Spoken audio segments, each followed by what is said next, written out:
Oh iya, di yang punya terutama pegawai Pak silakan ini penting.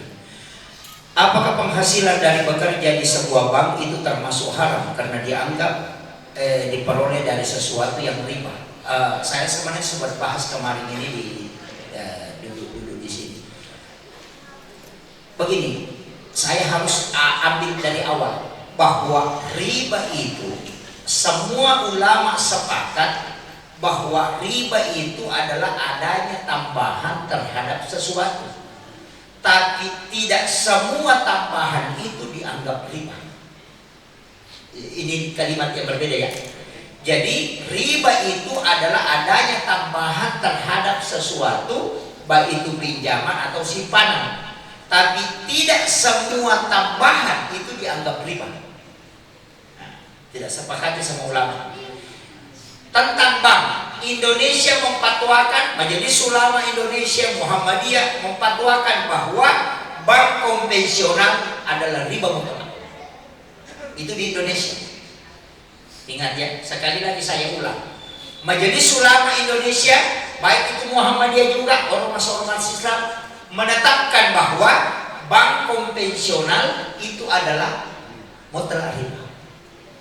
Tapi Darul Iftah Mesir, perkumpulan ulama ahli hukum itu di Mesir, yang punya lembaga hampir sama dengan MUI, cuma Darul Iftah itu mengintervensi negara, sehingga hasil keputusan Darul Iftah itu mesti digunakan oleh negara. Jadi negara tunduk ke keputusan Darul Iftah. Dan sama di Indonesia, keputusan Majelis Ulama hanya sebagai warning, bukan sebagai punishment. Artinya kalau MUI menetapkan hukum itu tidak dijadikan aturan dalam pemerintahan. MUI mengatakan rokok haram, itu masih dijual. Kenapa? Karena MUI tidak bisa mengambil ketetapan untuk diikuti oleh pemerintah. Istilahnya pemerintah tidak tunduk ke MUI, tapi hanya sebagai punishment. Kalau Darul Iftah tidak, apakah ketetapannya Iftah itu diikuti oleh pemerintah Mesir. Maka Darul Iftah Mesir mengatakan bank konvensional itu bukan riba. Ya, jadi Darul Iftah Mesir itu perkumpulan kurang lebih 700 ulama ahli hukum mengatakan bank konvensional itu bukan riba. Apa alasannya? Ini dulu saya kasih tahu alasannya. Bank itu tidak menggunakan istilah simpan pinjam kalau Mesir. Nah, sama kita di Indonesia pakai istilah simpan pinjam. Kalau Mesir itu menggunakan istilah titip modal. Beda ya. Kalau simpan pinjam berarti menyimpan uang dan meminjam uang. Kalau titip modal, uang kita kasih ke bank, nanti bank yang pinjamkan ke pengusaha lain, dikelolalah, dari hasil pengelolaan itu ada keuntungan, maka itu akan ditarik dan kita dapat bagian di situ. Begitu caranya kalau bahasanya kalau Darul Iftah. Sebenarnya Indonesia juga begitu. Kalau Bapak punya uang di bank, coba saya kasih tahu, kalau ada pegawai bank di sini, ada uang tak 500 juta, kasih masuk di bank. Satu hari kemudian kita pergi mau tarik itu uang, pasti tidak dikasih. Kenapa? Karena sudah tidak ada. Karena dia sudah pinjamkan. Kan begitu. Jadi sebenarnya bank itu hanya perantara. Kita masukkan uang di bank, itu uang di bank tidak disimpan di bank itu, langsung dipinjam ke yang lain. Makanya ada pengusaha pinjam uang sekian uang bank, itu dari uang yang kita store.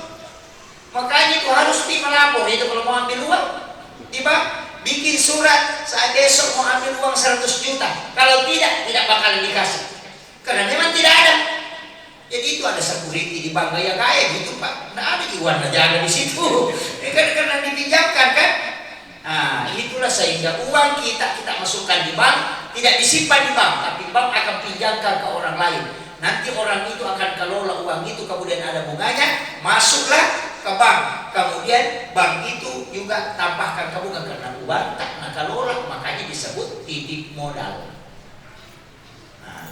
Itu yang namanya Pak ya, makanya disebut penambahannya ini tidak riba karena dikelola uang tak. Seandainya uang tak disimpan saja di bank, tidak pernah dikeluarkan kemudian ada tambahan, maka itu riba. Nah, itu alasannya Darul Iftah Mesir.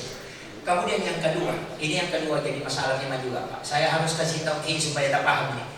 Kalau kita menganggap bahwa bank itu adalah riba, bank konvensional ini, dan sistemnya itu dianggap lembaga yang riba yang haram, maka tidak ada jamaah haji dan jamaah umrah yang sah haji, karena semua setorannya masuk ke bank. Coba, tidak ada jamaah haji yang sah hajinya, jamaah umrah tidak ada. Pegawai, maka semua uang haram karena gajinya melalui bank. Yang ketiga, pondok pesantren bantuannya melalui bank. Coba, ini penting saya luruskan dulu supaya kita paham betul ini supaya. Tapi kalau mau hati-hati, lebih baik jangan berurusan. Lepaskan saja diri. Tapi kalau mesti ke situ, itu ada pendapat ulama. Kalau begitu pilih yang mana? Saya mengatakan kalau ada ulama mengharamkan, ada yang membolehkan, silahkan pilih yang kita yakini bisa mengikuti. Tapi kalau mau selamat, istilahnya hindari yang diperdebatkan, Allah bisa selamat, kalau tidak, tidak. Begitu. Jadi silahkan pilih. Tapi saya tidak mengatakan memponis mutlak bahwa bank itu adalah riba, karena penambahannya itu bukan karena uang tersimpan, tapi itu karena dikelola. Jadi sebenarnya orang yang kelola uang makanya penambahannya itu karena hasil pengelolaan. Sama aja dengan hampir sama dengan bagi hasil sebenarnya, cuma akadnya beda. Kemudian, bagaimana penghasilan dari situ? Itu tadi, kalau menganggap haram, itu tetap haram. Tapi kalau menganggap bahwa bank itu tidak haram, maka itu halal baginya untuk yang bekerja di bank. Sama aja dengan rokok. Kalau kau mengatakan rokok haram, jangan coba-coba jual rokok. Dia bilang rokok haram, baru dia jual. Kan begitu. Nah, ketika kau jual itu menjadi haram, tapi ketika kau mengatakan rokok tidak haram, sudah aman, bisa kau jual. Kemudian, tidak apa semuanya. Apakah boleh memakan makanan yang tidak ada tanda halalnya? Sebenarnya begini, tidak semua makanan itu ada label halal, tidak semua. Karena yang label halal itu kan melalui proses. Tapi makanan yang tidak ada label halalnya itu kan, kalau makanan yang subhat sebenarnya hati-hati. Saya pernah mengikuti kajian bakso saya dan beberapa lembaga. Itu hati-hati Pak. Sekarang kan banyak termasuk daging itu hati-hati. Karena ada daging berbasis sel ini. Jadi Indonesia itu kan sebenarnya sudah dimasuki daging berbasis sel, bahkan sudah ada pengelolaannya. Itu sampai 70 ton daging bisa jadi dalam satu pekan. 70 ton. Ada bahkan yang mengatakan 7.000 ton. Itu daging bisa jadi. Jadi bukan dari sapi, tapi dia jadi daging sapi. Jadi kita itu ambil sel dari sapi, selnya disuntikkan, diambil, kemudian dibuatkan satu tempat, kemudian itu dicampur dengan berbagai bahan, kemudian sel itu disuntikkan, dan itulah menjadi daging. Makanya daging yang kita makan itu jangan bilang ini daging sapi, itu tidak, cuma diambil dari sel sapi, kemudian disuntikkan, kemudian direkayasa, kemudian menjadi daging. Karena susah Pak, kalau sapi yang mau ditunggu, bagaimana? 2 tahun baru bisa disembelih. Nah orang makan daging setiap hari. Tidak bisa, sapi lahir anaknya tak satu, baru berapa tahun baru bisa disembelih? 2 tahun. Nah orang mau makan daging setiap hari, bagaimana nih? Dari mana diambilkan daging? Maka dibikinlah ini tadi rekayasa untuk membuat daging. Itu ya, jadi ini penting saya sampaikan. Itu berbasis sel itu banyak. Yang tidak boleh itu yang babi, yang berbasis sel dengan babi itu memang haram. Tapi ada sel yang sapi, itu pun nanti pikikan jadi masalah, karena ada pikinya tuh. Binatang yang hidup kemudian diambil bagiannya dan binatangnya masih hidup kemudian kita makan, maka itu haram. Kayak begitu kan, sapinya masih hidup, dipotong telinganya, baru itu telinganya digoreng baru dimakan, sapinya masih hidup, itu kan haram karena bendanya masih hidup. Bagaimana hukumnya dengan basis sel? Basis sapinya hidup, diambil selnya, disuntikkan, berarti apakah itu termasuk haram? Itu ada yang mengatakan tidak, karena dia cuma cairan, dia bukan dalam bentuk benda. Itu saya dibolehkan. Tapi saya kalau lebih aman yang makin daging sapi aja yang ada di situ, itu yang lebih aman. Nah, kemudian yang terakhir nanti besok kita anukan. Bacaan sore yang paling afdal dibaca saat sholat taubat, sholat tahajud, dari sholat duha dan Apakah bisa dibaca berulang di setiap rakaat jika dilakukan lebih dari 2 rakaat? Oh ya, begini. Mana sholat yang lebih, mana bacaan surah yang lebih afdal dibaca di duha itu? Sebenarnya adalah wadduha dengan wasyamsi wadduhaha.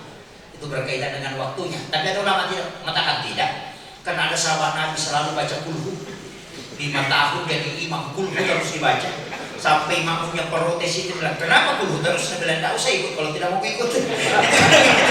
Itu dia ada jawabannya. Dia bilang, kalau tidak mau ikut, tidak usah ikut. Jadi lapor kepada Nabi dan Nabi panggil. Dia katakan, katanya kau selalu baca kulhu. Dia bilang, betul ya Rasulullah. Nabi katakan, kenapa memang? Dia bilang, itu saya baca itu senang karena semua menunjuk nama Allah. Tidak ada yang lain, tidak ada yang lepas dari Allah. Qulhuwallahu ahad, Allahus samad, lam yalid walam yulad walam yakul lahu kufuwan. Allah semua yang ditunjuk. Kemudian yang kedua, sholat saya itu seakan enak kalau saya membaca surah ini. Apa kata Nabi?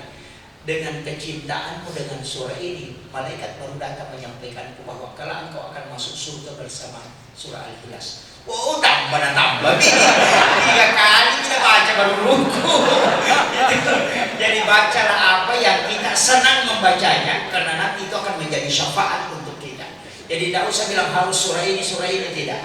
Jadi cari yang kita senangi. Ada memang itu Pak. Makanya imam itu istilahnya orang Bugis ya, ongko nasi itu. Angkat lima nasi mawat duhai. Ini kan duhai. Ada kan begitu ya. Itu tidak masalah karena ada sahabat. Dan itulah yang menjadi syafaat untuk kita baik di alam kubur maupun di alam. Itu kunci. Makanya kalau ada Pak surah yang kita senang baca, kalau ada orang minta diobati, bacakan surah itu karena kita menyatu dengan itu.